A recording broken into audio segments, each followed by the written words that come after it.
Don't underestimate the power of pivot table. यहाँ पर आपको जो डेटा दिखाया जा रहा है वह एक रॉ डेटा है और इस रॉ डेटा से मैंने अलग अलग तरह के रिपोर्ट जनरेट किए हैं पाइवेट टेबल की मदद से। मैंने पहला टेबल जो बनाया है उसमें मैंने रिप्रेजेंट किया डिपार्टमेंट में कितने एम्प्लॉय। दूसरे टेबल में मैंने डिपार्टमेंट के साथ उसका नाम भी दिखाया है और उसकी सैलरी भी दिखाई है। तीसरा जो टेबल है मैंने दिखाया है कि इस डिपार्टमेंट में कितने मेल हैं और जो चौथा टेबल मैंने रिप्रेजेंट किया रिपोर्ट उसमें मैंने दिखाया है कि किस एज लिमिट के बीच में कितने मेंबर्स काम कर रहे हैं।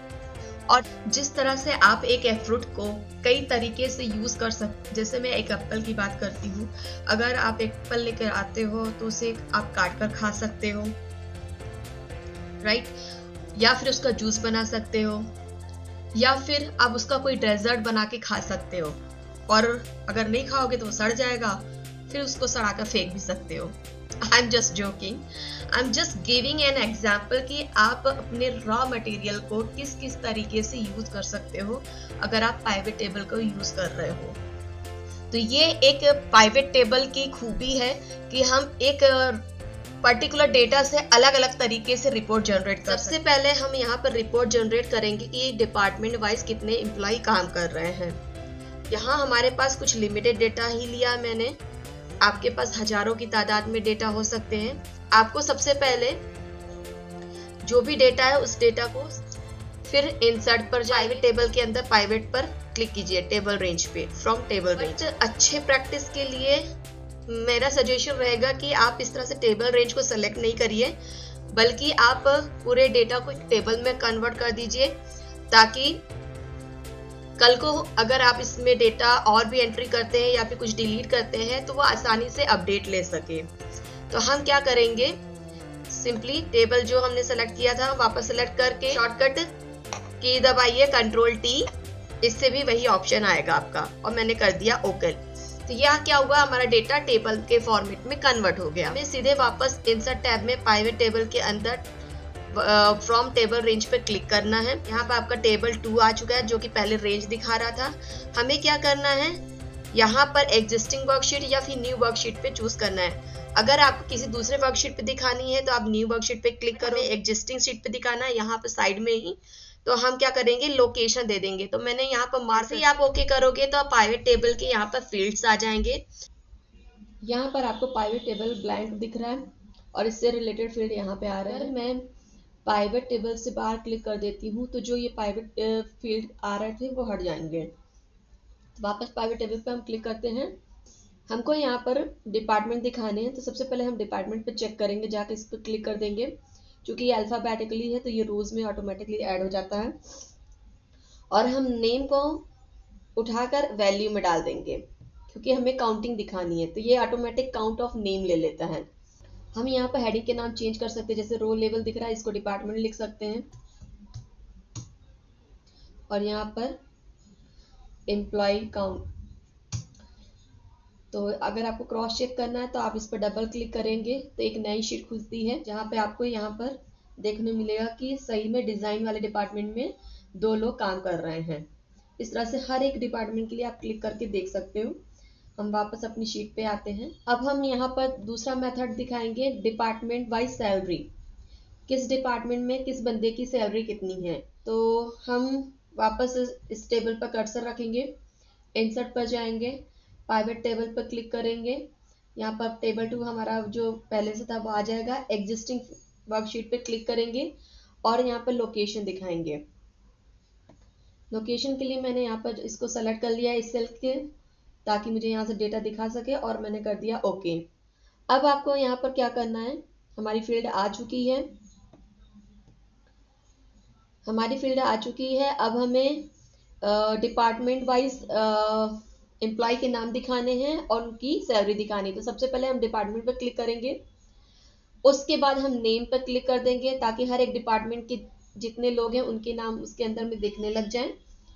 अब सैलरी को भी हम ऐसे चेक कर देंगे, वो ऑटोमेटिकली हमारी वैल्यू वाले फील्ड में यहाँ पर ऐड हो जाएगा।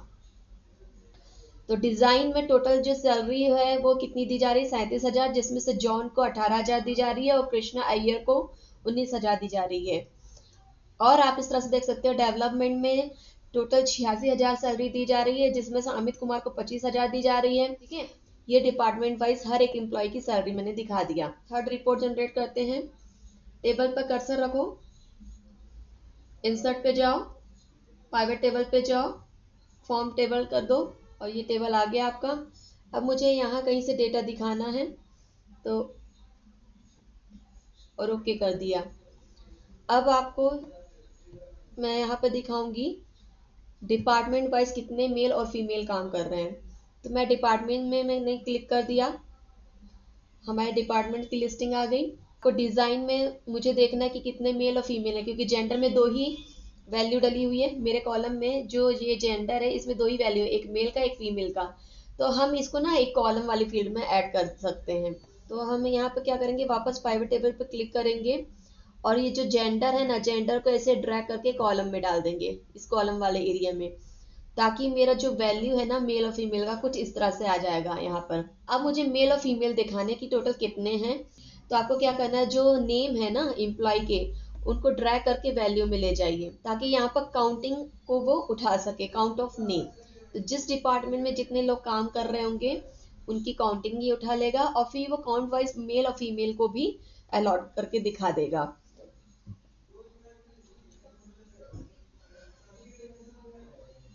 जैसे यहाँ पर डिजाइन में 2 मेल काम कर रहे हैं, डेवलपमेंट में 2 फीमेल काम कर रहे हैं। आप इसको ना टेबल को डिजाइन भी कर सकते हैं। अगर आप इसको सेलेक्ट करोगे और डिजाइन टैब पे जाओगे तो यहाँ से हम ना टेबल को डिजाइन भी कर सकते हैं कलर वाइज।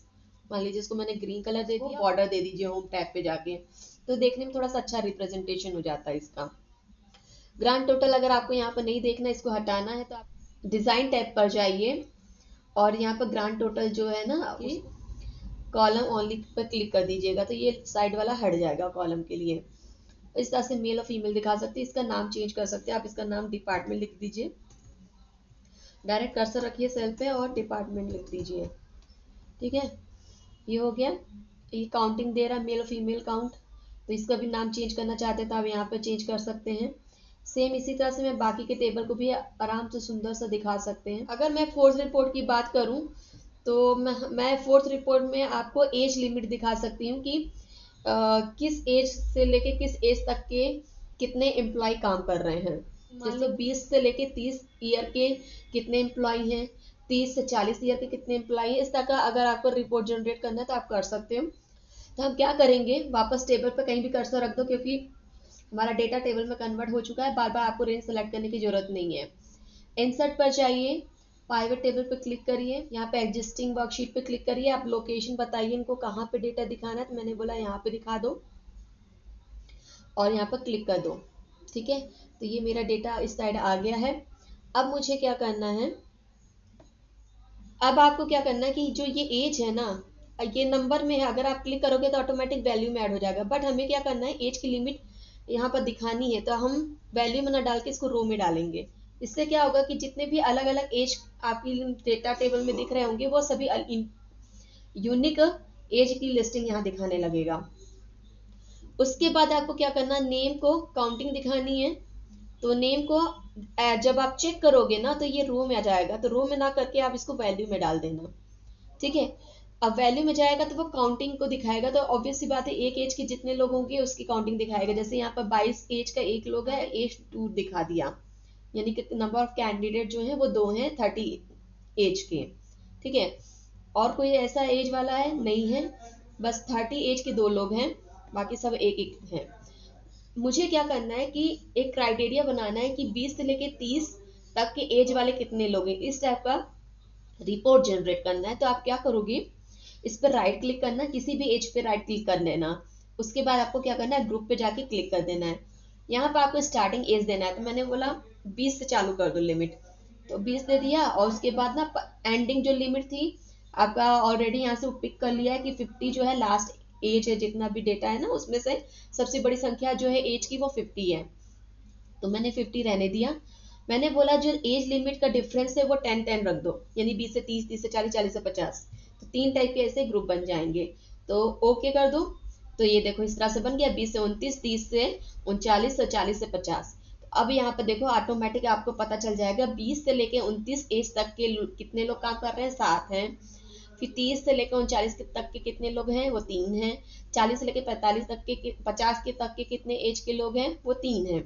अब यहाँ पर अगर नेम भी देखना है ना, तो आप ना इस पर डबल क्लिक करोगे ना, तो एक नई शीट खुल जाएगी जहाँ पर उन लोगों के नाम भी दिखते हैं। तो आप देख चुके हैं एक ही डेटा से हमने कितने डिफरेंट डिफरेंट रिपोर्ट जनरेट किए हैं, जो आपके काम को बहुत ही ईजी कर देता है। अगर आपको ये वीडियो पसंद आई हो तो please like and subscribe my channel and please share it. अगर आपको फिल्टर से रिलेटेड कोई वीडियो देखनी है, जानना है कैसे फिल्टर करते हैं टेबल में एक्सेल शीट में, तो हमारे डिस्क्रिप्शन बॉक्स में उससे रिलेटेड लिंक डाल दिए गए हैं, आप वहां से देख सकते हैं।